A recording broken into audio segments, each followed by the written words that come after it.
Judge Andrew Napolitano here for Judging Freedom. Today is Friday, October 24th, 2025.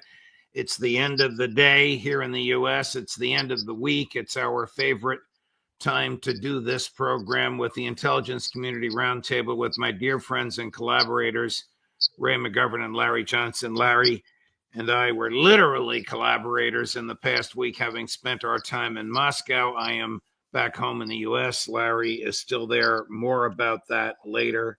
Ray, we could have used you not only because of your linguistic skills, but because of your understanding of the problems that we were analyzing.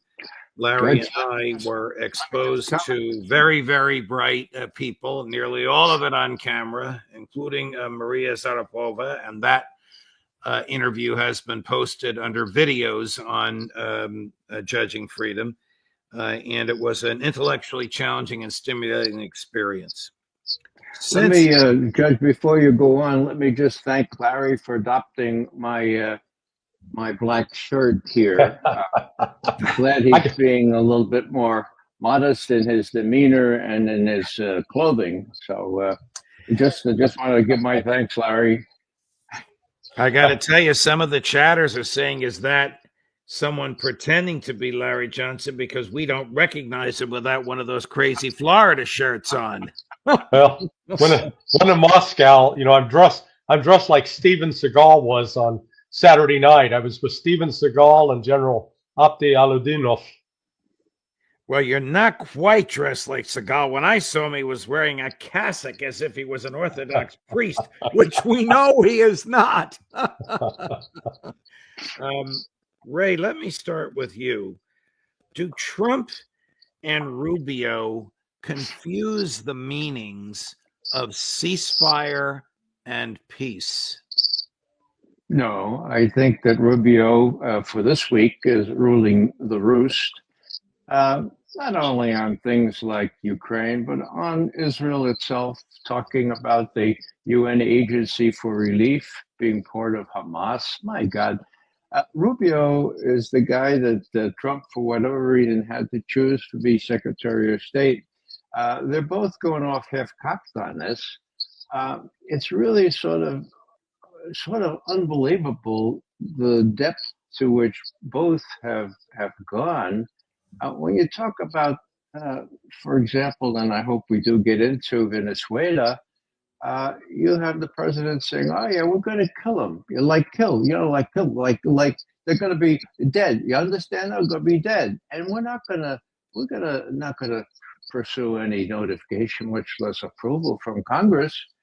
Now, I wish that was so apparent that it was unprecedented. But 12 years ago, when Senator Jeff Sessions of the Senate Judiciary Committee was asking Panetta, the defense secretary, and he said, "Look, you know, before you do the next attack, are you going to come to Congress, ask for permission?" He said, "No.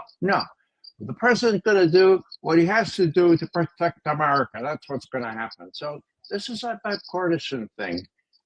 The White House is going half-cocked, mostly, I would say, because Congress is too cowardly to assert their prerogative under Article 1 of our Constitution, which preserves the right to declare war to Congress, not to the executive.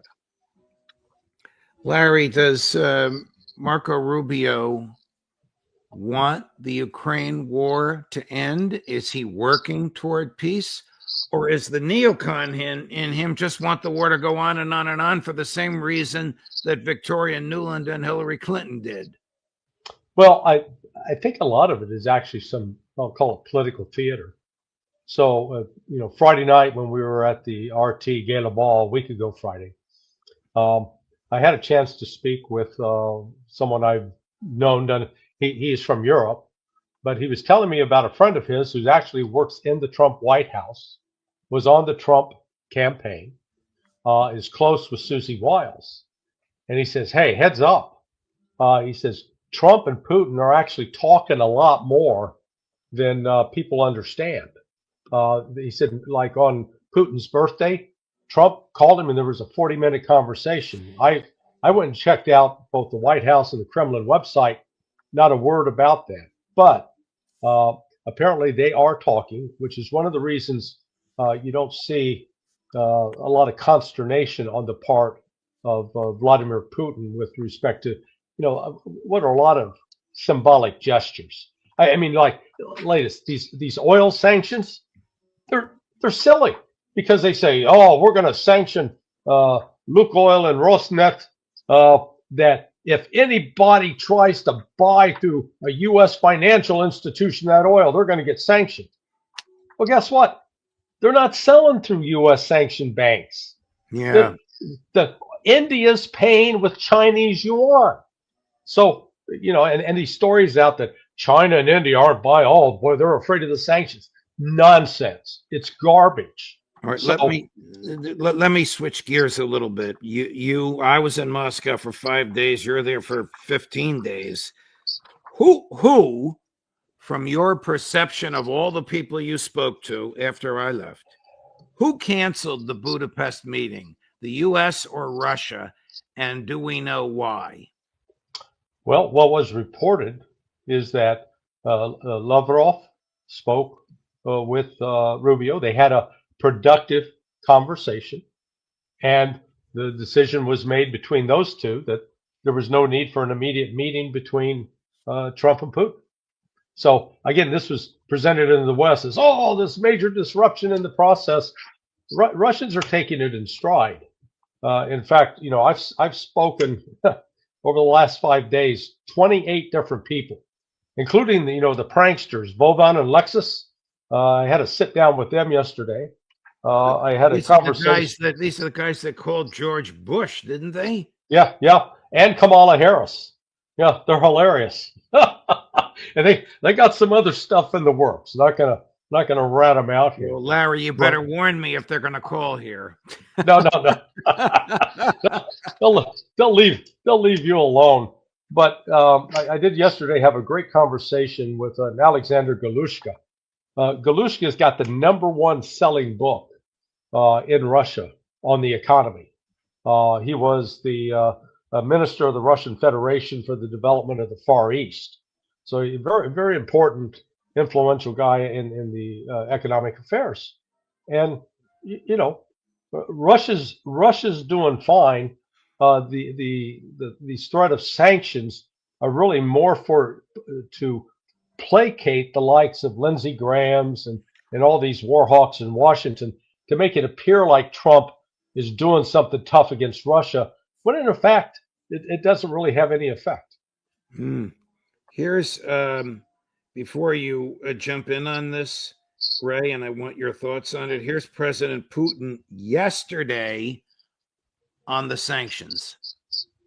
Number 3. Firstly, there is nothing new here. Yes, they are serious for us. That is clear. And they will have certain consequences. But they will not significantly affect our economic well-being. In his first term as president, it is well known that President Trump imposed the largest number of sanctions that had ever been imposed against the Russian Federation. Today, they have two aspects: purely political and purely economic. As for the political aspect, what we are talking about is, of course, an attempt to put pressure on Russia. But no self-respecting country and no self-respecting people ever make decisions under pressure. And your thoughts on that? Well, it's very interesting how calm he was in taking that. I agree with Larry. When you're dealing with a narcissist, you remain calm, okay? His interview there was calmness personified. But the first question was this. Now, this will give you an indication of how calm Putin was. Question. Yesterday, we heard another statement from the U.S. president about meeting with you. Now, just to clarify, it was the U.S. that suggested the meeting in Hungary, but also the U.S. to cancel the meeting. And Putin made that clear here. It's unusual. Usually Putin doesn't disclose all these things. Anyhow, so he's asked about this to and fro, and how about at the same time the sanctions? The sanctions. Today, the EU opposed another round of sanctions, anti-Russian sanctions, this time placing a ban on toilet bowls, motorized toys, puzzles, and tricycles. What do we do with here? That's what they're. What do you think about that, Vladimir? Wow. Well, that's really going to have an effect on the special military operation, toilet bowls and toys. Here's his answer. Wow. Larry, isn't this... Well, wait, listen to Ray's answer to that question. Putin's answer. The fact that they canceled imports on our toilet bowls will cost them dearly. I think they will need them if they keep the same policies with regard to the Russian Federation. So that was the first question. That sort of set the tone. And now Putin is still talking about just when relations start to improve, we get these new these new obstacles. The bad news is Medvedev. Now, Medvedev is a bad cop. He was a really hard line and hard-nosed. And indeed, earlier today, Putin called a meeting of his National Security Council. This just came over the wire, as we used to say. And what he said was this, look, we have to do this. One issue to discuss here from various angles, and it's strengthening counterterrorism measures and ways to improve them. We have several speakers here, but I would first like to ask Alexander Bartnikov, the head of the relevant agency, the internal KGB agency, to take the floor first. You have the floor, Mr. Bartnikov. And then we have no account there. So what I see here is that Putin is aware that there could be a false flag blamed on the Ukrainians, and that people in Russia, as well as people elsewhere, say, well, now Vladimir Vladimirovich, you have no choice. You've got to level Ukraine. Putin doesn't want to do that.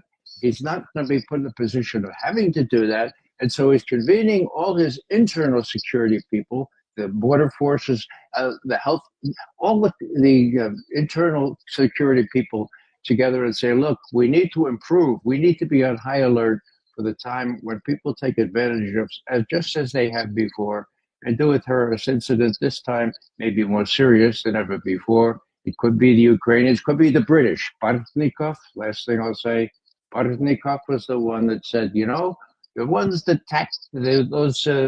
those tactics that hit the bombers deep in Russia, that was a British operation, okay? The British did that. So if there's another thing that smells like British, you wouldn't want to be in Cyprus with a British base right there. You wouldn't want to be anywhere near a British installation.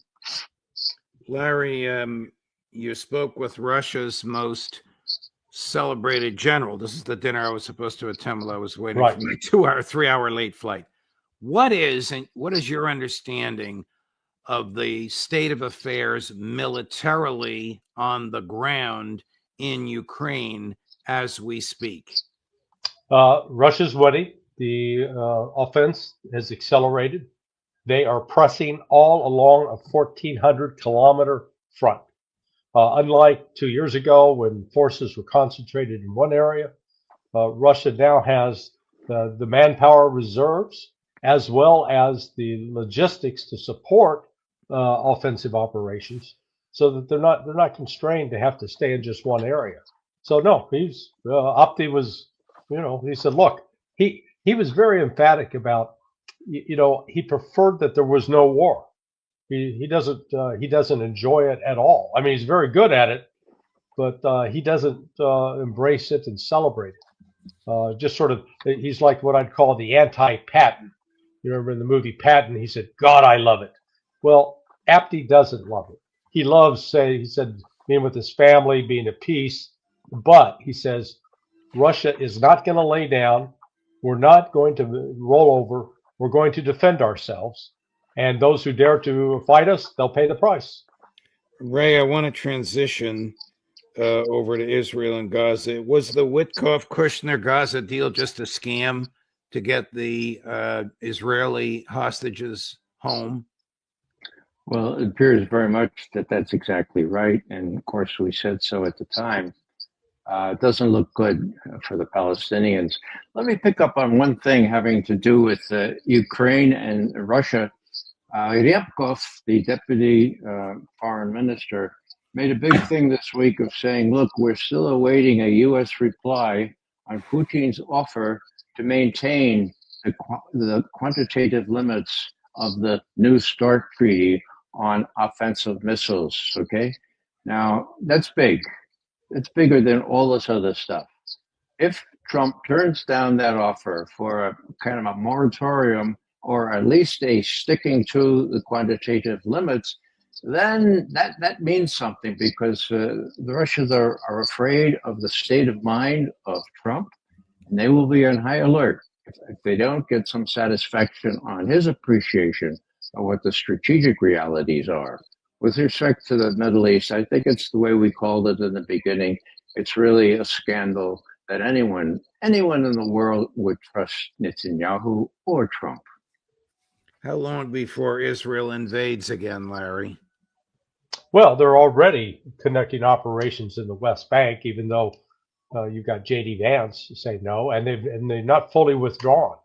And they keep playing this game, saying, Hamas is holding back the bodies just to drag this out, without recognizing that the bodies that they're looking for are buried under tons of rubble that the Israelis caused. The Israelis killed their own hostages. That's what happened. That they were not killed by Hamas. Here's Trump talking about the West Bank. It's an odd tape because he claims he doesn't hear and doesn't understand the question. In fairness to him, the questioner is from Paris and she has a very strong French accent. And at one point he asks the attorney general to answer the question. She doesn't even know what the question is about, but eventually he says that Israel's not going to touch the West Bank. We'll get there in a second. Does it really matter what he says? I mean, Ben-Gvir is distributing AK-47s and M16s to the settlers. They've already stolen half of the land. Does it matter what Trump says, Ray McGovern? No. About the West Bank? It doesn't matter at all. Netanyahu and Ben-Gvir are going to do what they want. They already control the West Bank. They have a Palestinian Authority, which really is also under Israel's control. So whether they formally annex the West Bank, well, they probably won't do it this month, but next month perhaps, when Trump and J.D. Vance go away and forget what they said about not allowing him to do that. Look, Netanyahu runs this thing. Trump does what he's told. It's a sorry state of affairs. Larry and Ray, here's this Q&A with the French reporter. Even when Trump eventually understands the question, his answer can only be described as flippant and arrogant, but no surprise. Chris got number 5. Could you say that louder, please? Yes, yesterday there was a vote at the Knesset in Israel on annexing the West Bank. Do you see it as a challenge to your peace efforts? Will you answer that, please? Because I cannot understand the words you say. Where are you from? Where are you from? You're from France. Beautiful accent, but we can't understand what you're saying. The West Bank is. Don't worry about the West Bank. Israel's not going to do anything with the West Bank. Okay? Don't worry about it. Is that your question? They're not going to do anything with the West Bank. Don't worry about it. Israel's doing very well. They're not going to do anything with it. Yeah. He doesn't know what he's talking about if he says they're not going to do anything. They're arming settlers to slaughter people so they can steal people's homes and land. 7 years ago, Judge, Matt Ho and I and 5 other Veterans for Peace visited the West Bank. And on one occasion, in a little village, we went down to the spring that the settlers had taken control of, the only spring they had in this little village, and we just stood around the spring. The settlers came, armed. One came driving up with the car, and if he hadn't got stuck in the mud, Matt Ho was right in front of him. Matt would have got run over. first thing they did when they came en masse, get out of their cars and hit the women as hard as they could. One of our young guys, a Marine special ops guy, tried to save the women, and he was attacked by this guy. I said, Mike, why didn't you just level that guy? He says, Ray, I don't know what they say in the Army, but first you see if they're armed, right? And he was armed with a pistol. As we got back up the hill to the little village, there was rifle fire. I said to Matt, oh my God, that sounds like a rifle. He said, yeah, get your head down, stupid. Get your head down. So that's the way the settlers treat the locals and local visitors. And there were some official troops around from national troops, Israeli troops, but they just let the settlers do what they want, to include rifle fire as we climbed up this hill to get back safely into the village. We made it without casualties, but it was close. That's what the settlers talk about, and that's what the settlers do to people who have lived there for centuries. So J.D. Vance can call the Knesset vote stupid all he wants, and Donald Trump can snarkily say to a French reporter, don't worry about it, and the U.S. will turn its backs on the theft of land and the killing of indigenous Arab peoples. Larry, here, I want to jump to Venezuela before we finish. Here's Trump. I'm not sure if it's today or yesterday, but it's very, very recent, saying, but we don't care about Congress. We're just going to kill these people. Chris, cut number 9. And Mr. President, if you are declaring war against these cartels and Congress is likely to approve of that process, why not just ask for a declaration of war? Well, I don't think we're going to necessarily ask for a declaration of war. I think we're just going to kill people that are bringing drugs into our country. Okay? We're going to kill them. You know, they're going to be like dead. Okay. Yeah. Yeah, I mean, it's a disgraceful level of ignorance, a violation of the Constitution. Look, you can't, as a law enforcement officer, just look at someone and say, I think they got drugs on them, and shoot them. And that's what's being done. They haven't proven that these people are carrying drugs, and in most cases, they're fishermen. And again, the very first boat they blew up, no way in hell was it carrying drugs. When you got four outboard motors, a 60-foot cigarette boat with 11 people on board, it doesn't have enough fuel to reach the United States, number one. Number two, with 11 people on board, it's not a serious drug trafficking operation, because instead of people, you'd want to have bundles of drugs. This is one of the most perverse lies I've ever seen. And the notion that, it's not, let's not just blame Donald Trump. Let's go back to Barack Obama and George W. Bush. I mean, they basically made it okay to kill people just because you say, we think they're bad. Right. Ray, what do you think is behind this slaughter? And is it going to come to Chicago? Well, Judge, first I would recommend that people read your excellent article of 2 days ago in Consortium News about the survivors who now have standing to pursue this case against the U.S. government. It is abominable what's happening here, complete disregard for the Constitution. And where is Congress in all this? They're cowards. They're a bunch of cowards. With respect to where this goes, well, the USS Gerald Ford, the most expensive and fancy aircraft carrier in the U.S. fleet, is leaving the Mediterranean as we speak, en route Venezuela. Okay? Now it's going to be armed with all kinds of, or accompanied by all kinds of other ships, and joint ships already there. What's going to happen? Well, I would just suggest that there are anti-ship missiles available in that area, and more would probably come in. If they want to casus belli, just think of what would happen to the Gerald Ford, the USS Gerald Ford, cost $20 billion to build. If the 4,000 sailors or airmen on that ship were damaged or killed, we're going to kill them, right? They're going to be dead, right? Well, dead works both ways. And with the Chinese and the Russians looking on at this, and they see an unhinged guy that talks like this, like a punk, as Larry has just said, what are they going to do? Well, Putin has chosen to not overreact, okay? What will Xi Jinping do? Well, they're supposed to meet in 6 days. What's he going to say to Trump? What are your intentions now? The USS Gerald Ford is nearing Nicaragua. Are you going to attack Nicaragua? Because if you do, we're going to do X, Y, and Z. It's no longer a unipolar world, and Trump doesn't seem to get that.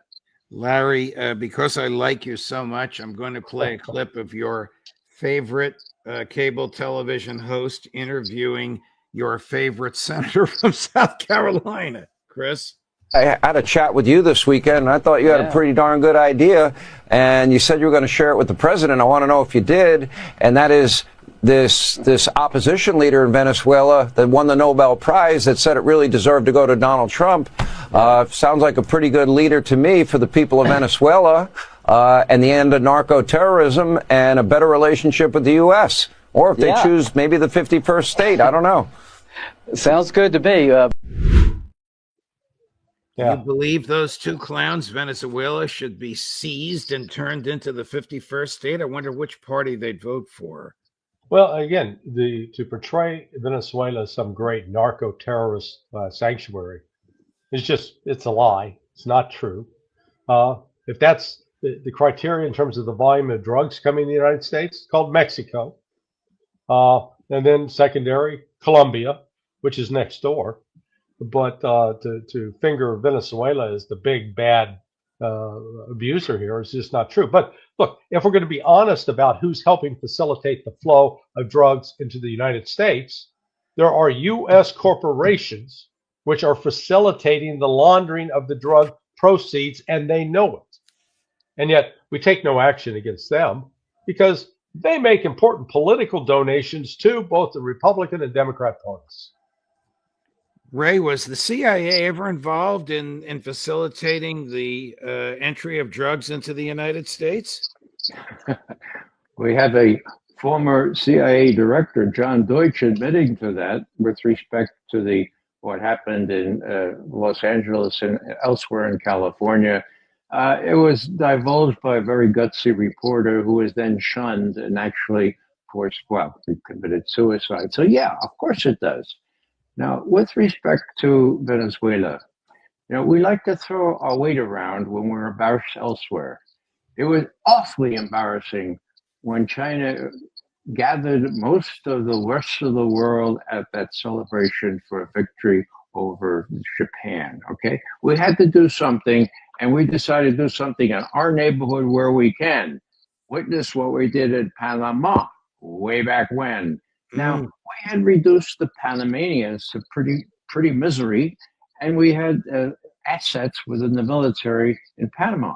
So what are we thinking about Venezuela now? They are miserable people, a lot of them, because of the sanctions and because Maduro's management hasn't been so good. So there's a fertile field there to see if they can use these insurrectionists, or Maria Corina Machado, to overturn the government. I don't think they can. And I don't think if they do offshore missile firing and all that kind of, that's going to wing it, okay? And I do think, and mark my words, I do think that Russia and China are not going to stand for this. This is just too blatant, okay? This is against international law. It's against our Constitution. And I think they're going to take some sort of retaliatory measures, mark my words.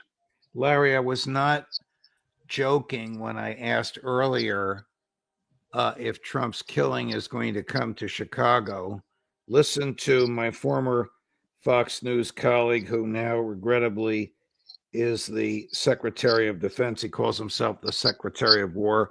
And you tell me if we're not marching, not in baby steps, but in long leaps toward a police state. Chris, cut number 6. Sir, a memo circulating on social media details the establishment of a National Guard response force that's going to be trained in crowd control and civil unrest and deployed in all 50 states by April of 2026. Can you verify the authenticity of that memo, and do you have any more information on the operations? I'm not going to answer particulars on something that may be in the planning process, but we definitely do have multiple layers of National Guard response forces, whether it's in each state, whether it's regionally, whether it's Title 10 active duty, whether it's Washington, D.C. We've got a lot of different ways that constitutionally and legally we can employ Title 10 and Title 32 forces, and we will do so when necessary. And we will do so when we think it necessary. Larry, I'll give you the last word on this. Yeah, it's unfortunate that they're trying to use the military for law enforcement operations. It's dangerous. It sets a precedent, but in this case, to have Pete Hegseth, who's, you know, with his gross inexperience on this, and there really not enough gravitas to push back on the president and explain the different downsides to pursuing this kind of policy and the kind of precedents it sets. Because, you know, they may find it convenient to do it now, but then who knows who's the next president, and Trump and them will have created a precedent for doing something that may end up coming back to be targeted against Trump supporters. Correct. So they're playing with fire. Guys, thank you very much. The time went by like that. Larry, you have a long way to come home.